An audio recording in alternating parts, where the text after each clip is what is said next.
sur le site de l'ancienne fonderie. Pour nous, l'enjeu, c'est de bien isoler le bâtiment pour qu'il soit le moins consommateur en énergie. On vient de terminer hier donc la chaufferie bois déchiqueté d'Arleuf. C'est une chaufferie collective qui va donc chauffer dans cette petite commune d'Arleuf la mairie, la poste, l'école, ainsi que des bâtiments locatifs de logements propriété de la commune. La commune de la Grande-Verrière, lors d'un conseil municipal, a revu son arrêté d'éclairage public afin que cet éclairage se limite jusqu'à 1h du matin et reprenne vers 6h. Cela permet donc de faire des économies d'énergie importantes. Moi je suis pour le covoiturage par exemple, les petites choses comme ça qui évitent d'user du gasoil. Aussi bien pour la planète que le financement, naturellement. Il faut penser aux deux. C'est bien aussi. Rouler moins en voiture et puis faire du vélo. Ouais. Faire plus de sport parce que le vélo c'est du sport, la marche aussi. Des fois, quand il fait bon, quand je ne suis pas trop fatigué, je prends le vélo. Ça serait bien s'il y avait des cyclables, des pistes. Ouais, des pistes cyclables pour moins dangereux, quoi. En fait, les transports en commun ne sont pas très pratiques ici vu qu'il faut prendre le bus à 6h30.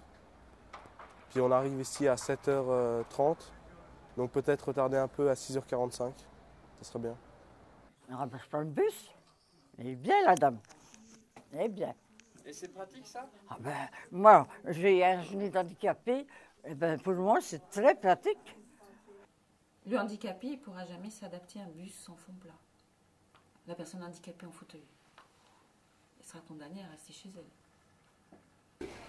On est obligé de s'orienter aujourd'hui vers les transports collectifs parce qu'on ne pourra plus, dans les années qui viennent, faire du transport individuel par voiture et du transport routier parce qu'on va à la catastrophe dans tous les domaines, aussi bien en matière d'énergie qu'en matière de saturation du trafic.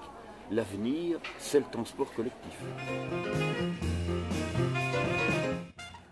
Le changement climatique, je pense qu'on le voit un peu sur le jardin. C'est peut-être le dérèglement des saisons.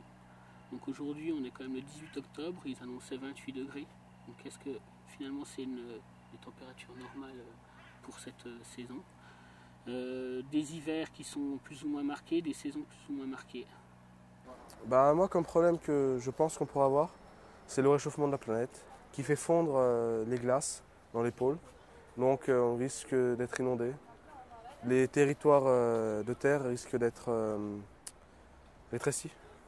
Si on a un changement climatique maintenant comme ça, au fil des années, je pense que ça vient de nous, quoi. Il faut s'en prendre à nous. Parce qu'il y a trop de pollution, la pollution, comme on a une atmosphère qui nous protège, il pourrait exploser si on continue à polluer.